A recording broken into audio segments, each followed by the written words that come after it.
पिछले कुछ वीडियोस में हमने मोटर के दो मेजर एस्पेक्ट्स के बारे में बात की, एक तो स्टार्टिंग और दूसरा स्पीड कंट्रोल।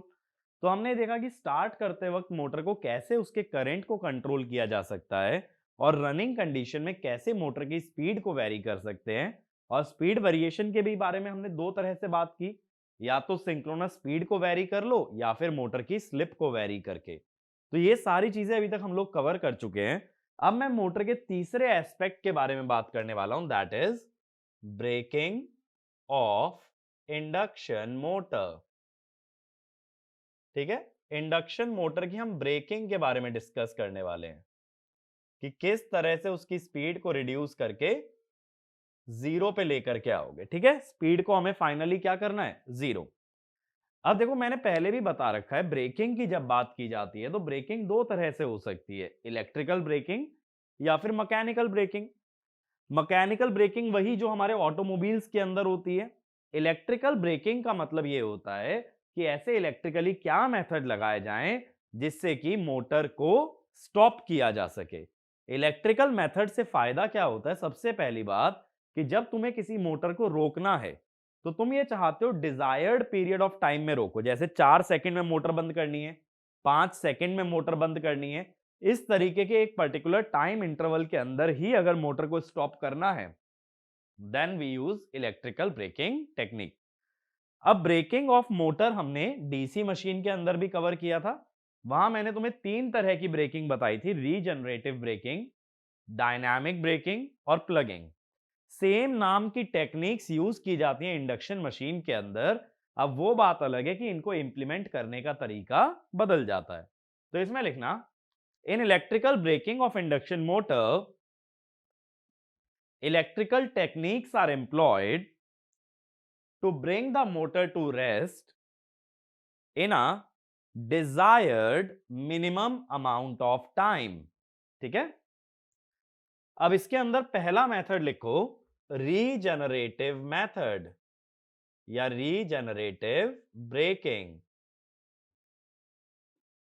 अब रीजनरेटिव ब्रेकिंग के बारे में अगर याद हो, हमने डीसी मशीन में क्या बोला था कि जब किसी मोटर को एक जनरेटर की तरह ऑपरेट कराया जाए, then it is said to be regenerative braking. Same चीज हमें यहां पे करनी है कि इंडक्शन मोटर को क्या बनाना है, इंडक्शन जनरेटर। अब मोटर और जनरेटर में मेजर डिफरेंस क्या होता है कि जब इंडक्शन मोटर की बात की जाती है, इंडक्शन मोटर की अगर बात करते हैं तो एनआर होता है लेस देन एनएस। और अगर इंडक्शन जनरेटर की बात करते हैं, इंडक्शन जनरेटर के अंदर NR is greater than NS. तो बेसिकली अगर मोटर को जनरेटर बनाना है तो तुम्हें यह इंश्योर करना पड़ेगा that the rotor speed should be greater than NS. NR की वैल्यू एनएस से बड़ी आनी चाहिए। अब एनआर को ही तो हमें धीरे धीरे घटा करके जीरो पे ले जाना है, तो एनआर मेरे कंट्रोल में नहीं है।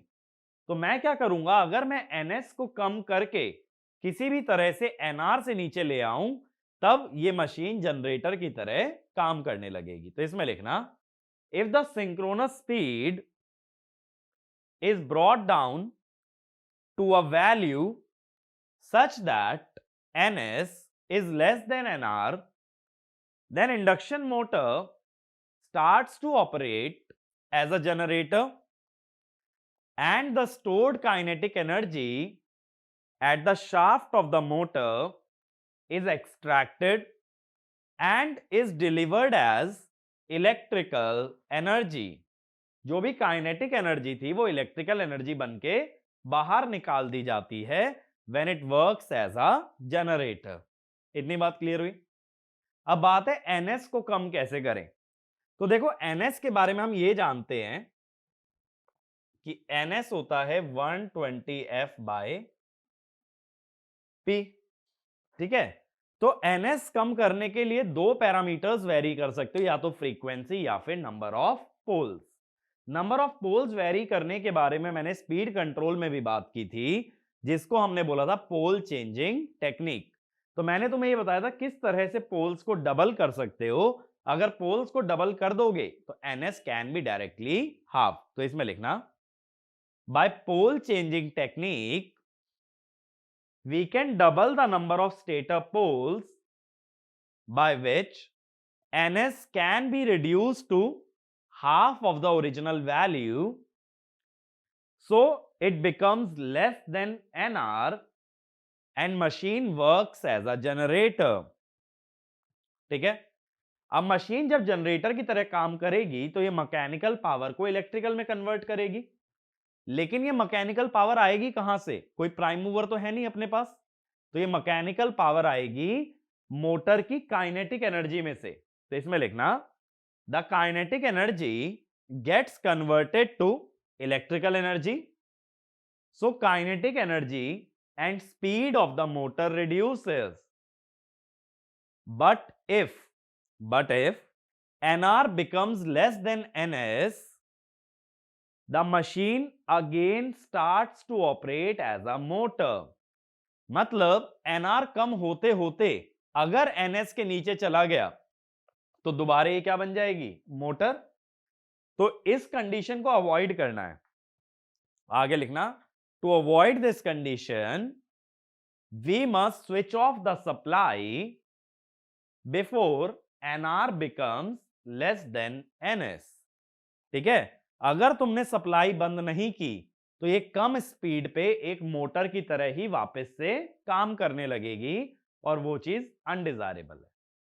अगला point, ns can also be reduced by means of variable frequency method in which frequency can be decreased keeping v by f constant. तो स्पीड कंट्रोल में ही ये टेक्निक भी पढ़े थे कि अगर ns या फिर स्पीड कम करनी है तो ns को कम कर लो, ns को कम करना है तो फ्रीक्वेंसी को कम कर लो, बट जब फ्रीक्वेंसी कम करते हैं तो फ्लक्स बढ़ने के चांसेस होते हैं, इसीलिए क्या कोशिश करते हो? That v by f should be maintained constant. तो हम क्या करेंगे? ns को कम करने के लिए फ्रीक्वेंसी को कम करेंगे और फ्रीक्वेंसी को कम करते करते ये ध्यान में रखेंगे कि v by f कांस्टेंट रहे। मेरी बात क्लियर हुई? तो ये कहलाता है हमारा रीजनरेटिव ब्रेकिंग। इसमें कोई भी न्यूमेरिकल पॉइंट ऑफ व्यू से कोई भी चीज इंपॉर्टेंट नहीं है, पूरा ये मेथड कंसेप्चुअली ही रेलिवेंट है। बात क्लियर हुई? ns को कम कर देना है nr से तो ये जनरेटर बन जाएगा, और इससे पहले nr घटते घटते ns से छोटा हो जाए सप्लाई को बंद कर देना। दूसरे मेथड पे आता हूं। दूसरा मेथड होता है डायनामिक ब्रेकिंग। अब डायनामिक ब्रेकिंग में डीसी मोटर में हमने क्या किया था कि सप्लाई हटा के वहां पे एक रेजिस्टेंस लगा दिया था, लेकिन इंडक्शन में ऐसा नहीं करते। तो इसमें लिखना in dynamic braking we remove the three-phase AC supply from the stator and the stator is excited by a DC supply। अब बात ये आती है, स्टेटर में हमने डीसी सप्लाई लगा दी है, ठीक है। अब डीसी सप्लाई लगा देने के बाद जो मैग्नेटिक फील्ड बनेगी वो रोटेटिंग नहीं हो सकती। तो अगला पॉइंट लिखना, the magnetic field of the stator is not rotating but it is stationary। but it is stationary। देखो कैसे, अब एक चीज समझना, देखो जैसे ये A है, ये A डैश है, ठीक है, फिर ये B है, फिर ये B डैश है, फिर ये C है और फिर ये C डैश है। ऐसे ही हमारे पास तीन फेजेस हैं। अब ये तीनों फेजेस के 3 एमएमएफ बनेंगे, ए बी और सी। ए का कैसे बनेगा? देखो, ए से बाहर ए डैश से अंदर तो डाउनवर्ड्स, बी का कैसे बनेगा? बी से बाहर बी डैश से अंदर तो लेफ्ट, इसी हिसाब से बन जाएगा सी का भी, ये बन गया। अब मान लो मैं ये कह देता हूं कि मैंने आई ए जो रख दिया है दैट इज आई बी रख दिया है -I/2 और IC भी -I/2, ठीक है। ये 3 करंट फ्लो करा दिए और ये तीनों करंट कैसे हैं? डीसी।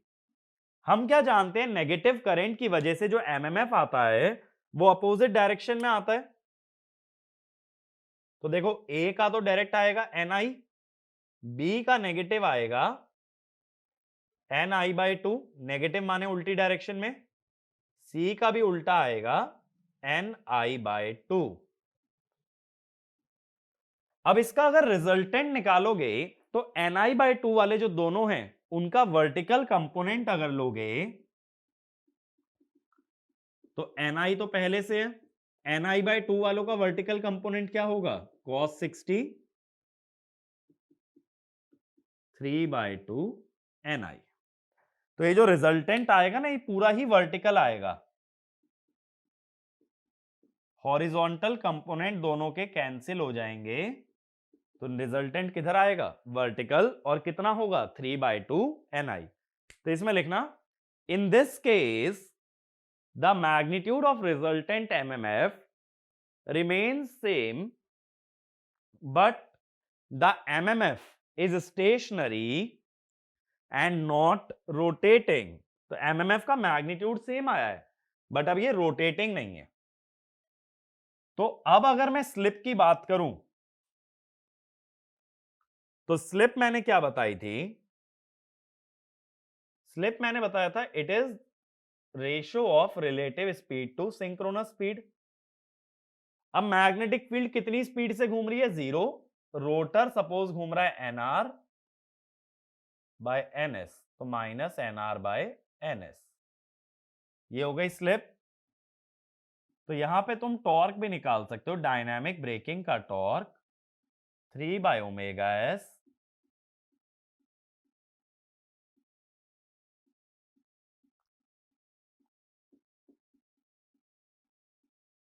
और डैश लगा देना, सब स्टेटर पे रेफर्ड है। तो इस तरीके से ब्रेकिंग टॉर्क आ जाता है, बट जो स्लिप होगी उसकी वैल्यू नेगेटिव आएगी। अगर स्लिप नेगेटिव रखोगे तो ये टॉर्क नेगेटिव आएगा। टॉर्क नेगेटिव आने का मतलब है कि ये मोटर को घुमा नहीं रहा बल्कि मोटर को ये रोक रहा है। तो इसमें लिखना, if magnetic field is at rest the slip comes out to be negative, so the motor works in the generating region। motor works in the generating region। ठीक है, अगला पॉइंट एक और लिखो, if magnetic field is at rest and the rotor is rotating then rotor conductor cut the magnetic field and EMF is induced in the rotor such that it tries to reduce the relative speed between magnetic field and rotor conductor, which can be done by bringing the rotor to rest। तो देखो rotor तो घूम रहा है, लगातार घूम रहा है, मैग्नेटिक फील्ड हमारी स्टेशनरी है, तो जब रोटर घूमेगा तो रोटर के कंडक्टर इस मैग्नेटिक फील्ड को कट करेंगे। अब जो ईएमएफ होता है वो कॉज को अपोज करता है। कॉज क्या है? Relative motion. रिलेटिव मोशन को अपोज करने के दो तरीके हो सकते हैं, या तो ये मैग्नेटिक फील्ड और रोटर साथ में घूमे, या मैग्नेटिक फील्ड स्टेशनरी तो रोटर भी क्या हो जाए? स्टेशनरी। मैग्नेटिक फील्ड तो डीसी से बन रही है, घूम ही नहीं सकती है, तो ये क्या कोशिश करेगी कि रोटर को भी रेस्ट पे ले आए ताकि रिलेटिव स्पीड क्या हो जाए? 0। रोटर हमेशा मैग्नेटिक फील्ड को कैच करने की कोशिश करता है, तो मैग्नेटिक फील्ड अगर रेस्ट पे है तो rotor will also try to come to rest. ठीक है, तो ये होता है डायनामिक ब्रेकिंग। इस पे अगर न्यूमेरिकल पूछा जाए तो इतना डेटा तुम्हारे लिए सफिशिएंट है कि स्लिप निकालेंगे, स्लिप से जो भी टॉर्क आएगा that will be dynamic braking torque. अब तीसरी टेक्निक जो कि सबसे ज्यादा पॉपुलर थी डीसी मोटर के अंदर, जो मैंने बताया भी था, जिसपे कि न्यूमेरिकल पूछा जाता है, that is called as plugging. तो तीसरा मेथड यहां भी लिखो, प्लगिंग।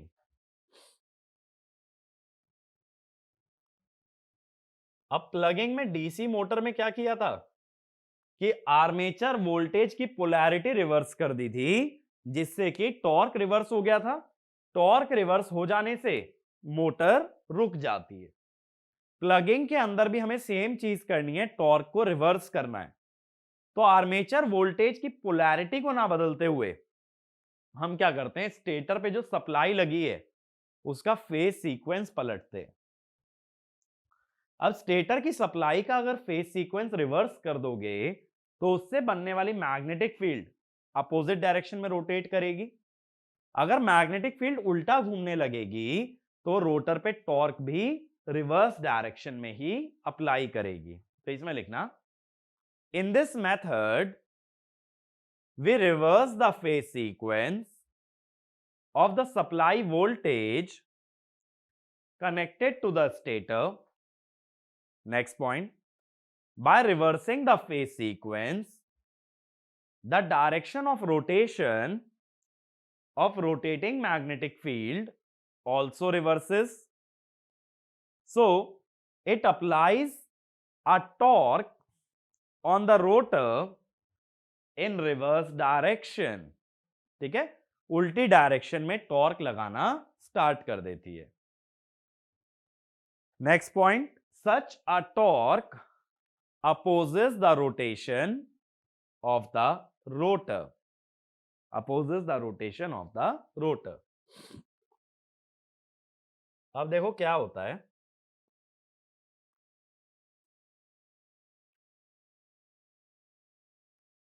कि अगर टॉर्क वर्सेस स्पीड की बात की जाए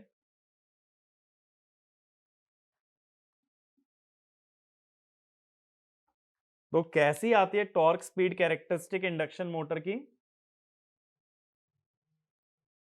कुछ इस टाइप से आती है ना।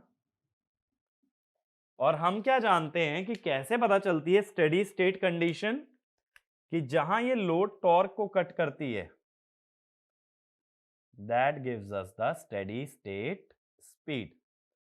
अब हम क्या जानते हैं कि जब मैंने मोटर का फेज सीक्वेंस रिवर्स कर दिया तो मैग्नेटिक फील्ड उल्टा घूमने लगी। तो मैग्नेटिक फील्ड अगर उल्टा घूमेगी तो उसकी स्पीड को ns ना लेते हुए क्या लेना पड़ेगा, -ns। तो इसीलिए मैं यहां पे एक पॉइंट दिखाता हूं, -ns। और मैग्नेटिक फील्ड उल्टा घूमने से टॉर्क भी उल्टा हो जाएगा। तो कैरेक्टरिस्टिक्स पे क्या फर्क पड़ता है,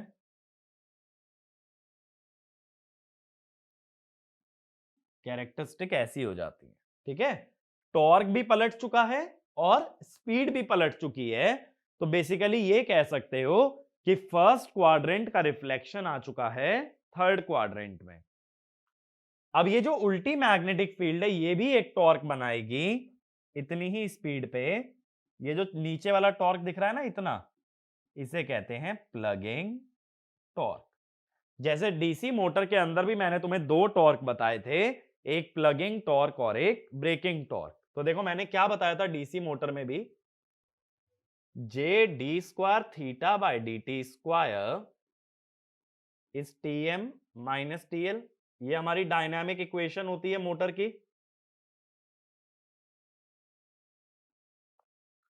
तो by reversing phase sequence,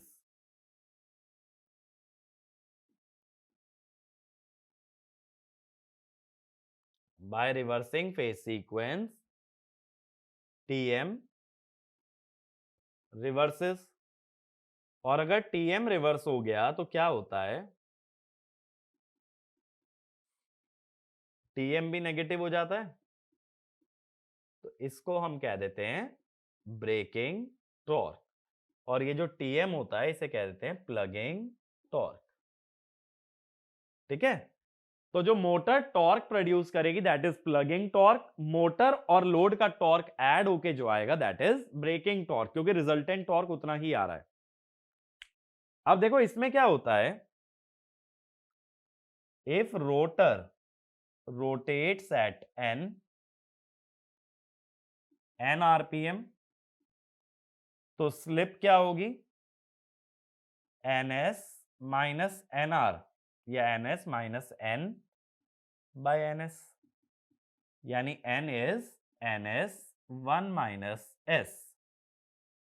now direction of magnetic field,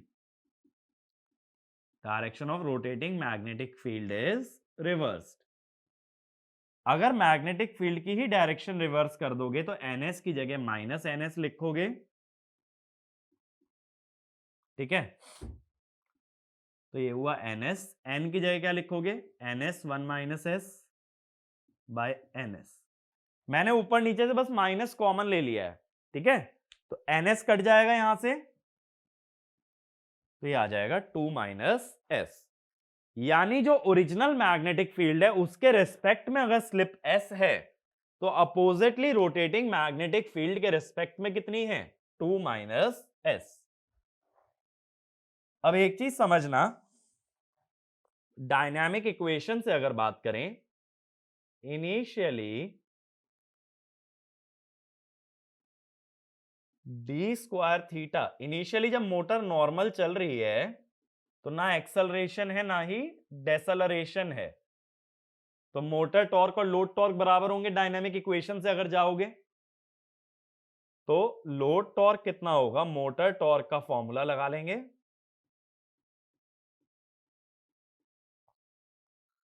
यही होगा मोटर टॉर्क का, यही फॉर्मूला होता है, ये बन जाएगा load torque. Now motor torque किसके बराबर हो जाता है, प्लगिंग टॉर्क के, और उस दौरान स्लिप चेंज हो चुकी होती है। स्लिप कितनी हो जाती है, 2 माइनस एस। अभी मैंने प्रूव किया ना कि अगर मैग्नेटिक फील्ड को पलट दिया जाए तो स्लिप हो जाती है 2 माइनस एस। तो ये प्लगिंग टॉर्क हो गया। तो ब्रेकिंग टॉर्क क्या होता है, plugging torque plus load torque, that is your braking torque, ठीक है। तो एक बार स्लिप एस से निकालोगे और एक बार निकालोगे 2 माइनस एस से, दोनों टॉर्क का जो सम आएगा that will be your total braking torque.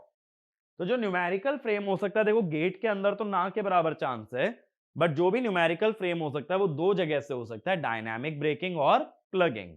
तो डायनामिक ब्रेकिंग में स्लिप कितनी आती है, minus N rotor by N S, और प्लगिंग में एक बार एस से निकालते हैं और एक बार 2 माइनस एस से, और दोनों का जो सम होता है that is your braking torque. तो ये याद रखना, ठीक है। अब एक छोटा सा क्वेश्चन लिखना, what is the effect of skin effect in torque speed characteristics, कि भाई स्किन इफेक्ट से टॉर्क स्पीड कैरेक्टरिस्टिक्स पे क्या फर्क पड़ता है। अब देखो क्या होता है, जब स्टार्टिंग की बात करते हैं तो स्टार्टिंग में स्लिप क्या होती है, 1 होती है। तो रोटर की जो फ्रीक्वेंसी है वो स्टेटर के बराबर आती है, यानी स्टार्टिंग में रोटर की फ्रीक्वेंसी हाई होती है। और हम ये जानते हैं एसी के अंदर स्किन इफेक्ट आने से रेजिस्टेंस बढ़ जाता है। तो स्टार्टिंग में रोटर की फ्रीक्वेंसी हाई होने से रोटर का रेजिस्टेंस भी हाई होता है, ठीक है। रोटर का रेजिस्टेंस हाई हो गया, जिस वजह से उसका टॉर्क भी ज्यादा बनेगा, क्योंकि starting torque is proportional to rotor resistance. अब जैसे जैसे मोटर स्पीड पकड़ती है तो स्लिप कम होती है, तो रोटर की फ्रीक्वेंसी कम होती है। रोटर की फ्रीक्वेंसी कम होने से स्किन इफेक्ट कम हो जाता है, जिससे कि रोटर का रेजिस्टेंस भी कम हो जाता है, और रोटर का रेजिस्टेंस कम होने से टॉर्क भी कम हो जाता है। तो एक पॉइंट लिखना, at the time of starting S equal to 1, so F R यानी rotor frequency equal to F, and due to high rotor frequency, skin effect is observed and rotor resistance becomes high, which increases the starting torque. Next point, as the rotor speeds up, the slip and the rotor frequency reduces, due to which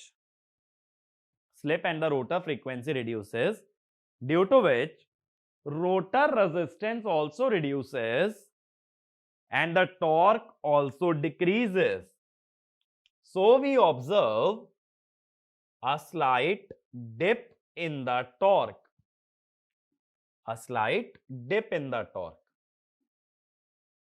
तो क्या होता है ना, जो torque versus speed का graph बनता है वो स्टार्टिंग से इंक्रीजिंग नहीं होता। देखो हम दिखाते कैसे हैं, इस तरीके से दिखाते हैं, जबकि एक्चुअल में इस तरीके से आता है। स्टार्टिंग में जो है ना हल्का सा डिप आता है। अब ये जो ऊपर वाला टॉर्क होता है इसको कहते हो मैक्सिमम टॉर्क।